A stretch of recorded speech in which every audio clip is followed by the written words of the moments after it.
Wow! Gising na siya! Ang pala mo nandito sa bahay. Nay, wag ngayon please. Alam mo, bilib din ako sa'yo eh. Wala na nga tayong makain, nagpabuntis ka pa. Buti pa yung anak ni Rosa, pag-aaral ay natupag. Nakakawalang gana! Yan, umalis ka! Diyan ka magaling! Kasalanan mo to! Sinira mo yung future ko! Ate, please, tigilan mo yan. Walang kasalanan yung bata. Hindi! Dahil dito, galit sa akin si nanay. Kaya dapat mawala na to! Ate, wag! Ate! Anak, kain ka na oh. Nay? Sorry anak ha sa mga sinabi ko. Hayaan mo, babawi ako sa'yo ha. Thank you, Nay. Nay, sumasakit yan ko. Nay. Oo, yung pinag-usapan natin ha. Hihintayin ko lang mga anak tong babaeng to. Pag nabigay ko na yung bata, ibigay mo na agad yung pera sa akin ha. Palak ibenta ni nanay yung anak ko. O anak, okay ka lang? Walang iya ka, Nay! Ang sama mo! Akala ko, totoo nagbago ka na. Pera pa rin pala yung nasa utak mo. Abay, bakit? Wala ka nang pakinabang dito. At least yung anak mo, mapapakinabangan ko. Wala ka namang papakain dyan eh. Napakasama mo! Lalayas na ako sa impyernong to! Sige, lumayas ka! Sino tinakot mo? Tignan natin kung saan ka pupulutin. Hello, Bes. Hello, Bes. Kilala mo ba si Edward? Oo, Bes. Siya yung ama ng dinadala ko. Mayaman pala sila, Bes. Gusto kanyang makita kasi gusto niyang palagutan yung baby mo. Talaga? Oo, Bes. Ito na yun, Bes. Bes, hindi mo na kailangan magtiis na nanay mo. Hindi pwedeng anak ko lang ang makikinabang sa yaman ng lalaking yun. Dapat ako din. Anak, magpagaling ka lang ha. Nay, ayoko na dito sa ospital. Ang daming may sakit. Kailangan mo nang gumaling, Scarlett. Para makapag-date na tayo ulit. Oo, babe. Magpapagaling ako. Hello. Kamusta na po siya? Doc. Okay naman po siya. Pwede na po ba kami lumabas ng hospital? May bad news ako sa inyo. Nay, bad news daw. Hindi naging maganda yung mga resulta ni Scarlett. 3 araw na lang siyang mabubuhay. Hindi pwede! Ayoko! Ha? Mamamatay na ako! Huwag mo sabihin yun, Scarlett. Magpapakasal pa tayo, di ba? Magkakaanak pa tayo, di ba? Hindi ka mamamatay, anak. Gagawan ko ng paraan. Hindi pwede mamatay anak ko. Hindi pwede mamatay anak ko. Tita, una na po muna ako. Gabi na rin po eh. Sige po. Wala na akong choice. Kailangan kong gawin to. Para sa'yo, anak. O anak, kainin mo muna to para gumaling ka na. Sige po, Nay. Sarap. Kain ka lang, anak, ha?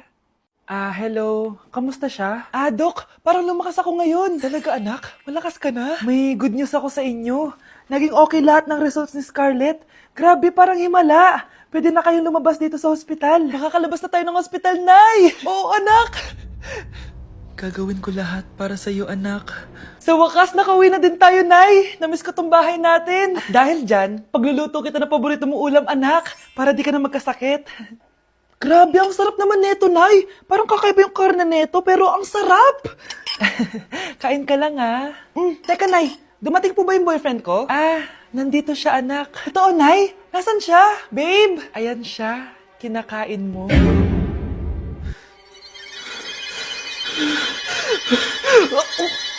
Baby, away tayo. O ano, anak? Puro bebe time na lang? Di ba may exam ka pa bukas?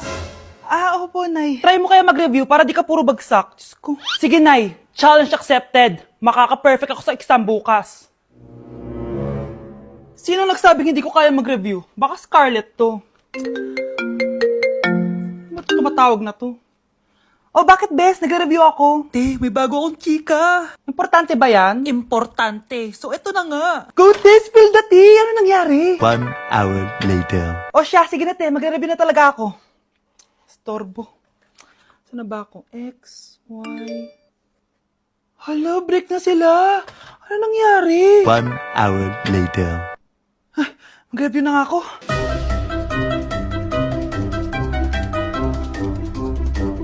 Good morning, anak! Anak, bakit ganitsura mo? Hanay, nag-review ako buong gabi. Akala ko puro numbers lang yung math.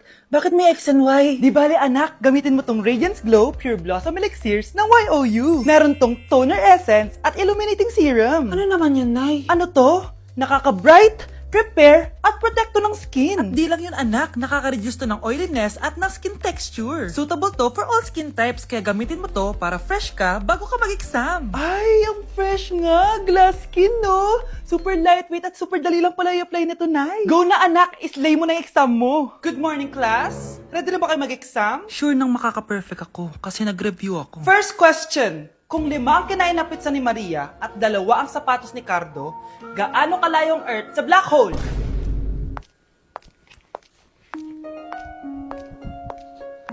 Hindi man lumabas ang mga nireview ko, ang importante, maganda ako. Anak, sigurado ka na bang itutuloy mo yung pagpunta mo sa ibang bansa? Huwag ka na malungkot, Nay. Kailangan ko magtrabaho doon para sa inyo ni Kyle. Ate, mamimiss ka namin. Basta anak ha, palagi kang mag-iingat doon. Kapag inaabuso ka nila, tawagan mo lang ako. Ano ka ba, Nay? Think positive lang tayo, ha? Sige na, baka malate pa ako sa flight ko. Bye-bye na, mamimiss ko kayo. Bye, anak. Nay, tumatawag si ate. Talaga? Hello, anak. Kamusta ka na? Nay, nakuha ko na sweldo ko. Nagpadala pala ako sa inyo, ha? Kumain kayo sa labas. Salamat sa binigay mo, anak, ha? Okay ka lang ba? Kapag may problema ka, tumawag ka lang, ha? Opo, Nay. Mababait yung mga amo ko. Huwag kang mag-alala. Nay, may pinadala si ate, oh. Nakamaleta pa. Surprise, Nay! Mga damit at sapatos yan para sa inyo. Siyempre, may chocolate din. Naku, anak, nag-abala ka pa. Pero salamat, ha?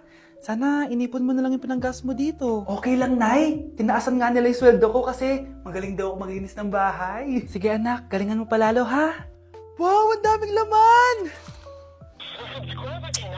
Bakit di sumasagot si Scarlett? Baka busy. Anak, tumawag na ba ate mo? Ilang araw na siyang di tumatawag ah. Nay, may tumatawag. Salamat sa Diyos, tumawag na. Hello anak. Nay, may pinadala ulit sa ate. Ang bigat. Ano? Anong nawawala? Ano kaya naman nito? Hello? Hello?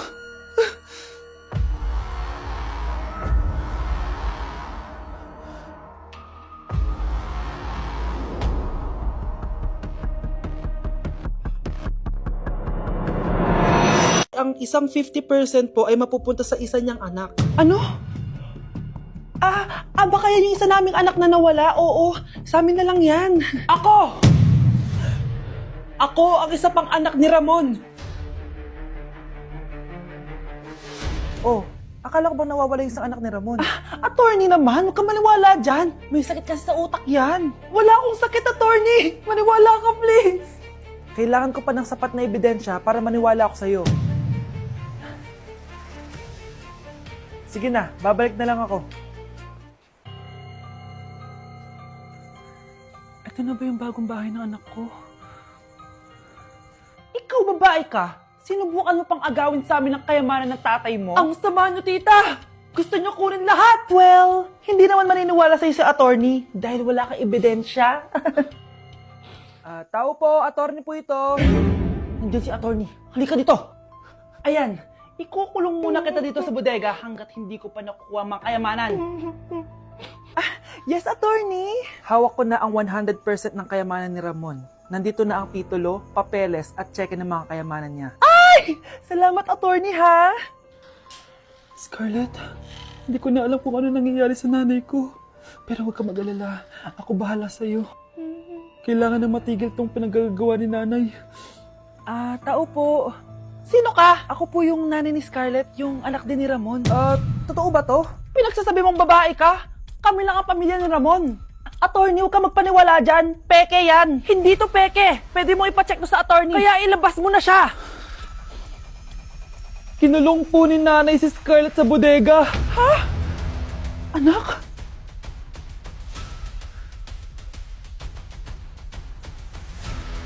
Anak, bilan mo ako ng tubig na sa 7-Eleven. Bilis na. 7-Eleven? Sige, Nay. Nay, alis na ako, Ba't may dalang maleta yun? Naman trip ng babaeng to. Manonood na nga lang ako. Wow, ganito pala itsura ng airport. Ang ganda. Ganito pala feeling sumakay ng airplane. Eto ba yun, yung 7-Eleven? Teka, anong oras na? Bakit di pa umuwi yung babaeng yun? Ayan, at yung pinapabili ni nanay. Tawagan ko na nga. Ay, hello, Nay. Eto na, nabili ko na pinapabili mo. Asa ka na, ha? 7-Eleven, di ba, Nay? Oo, 7-Eleven. Diyan lang sa may kanto. Ay, akala ko kahit sa 7-Eleven. Ha? Nasa ka ba? Sa Japan. Ha? Japan?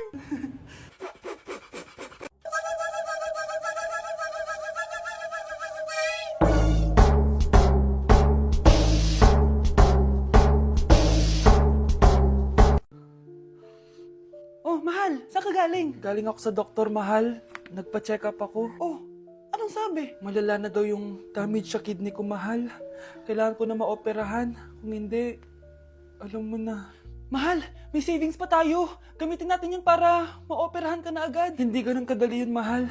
Kailangan daw may mag-donate ng kidney sa akin. Ha? O, edi kunin mo yung sa akin, mahal. Kaya ko naman mabuhay ng isa lang kidney ko.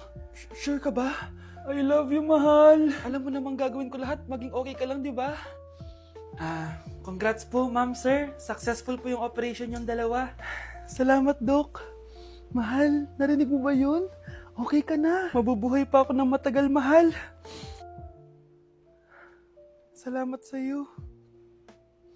Mahal, nilutuan kita ng paborito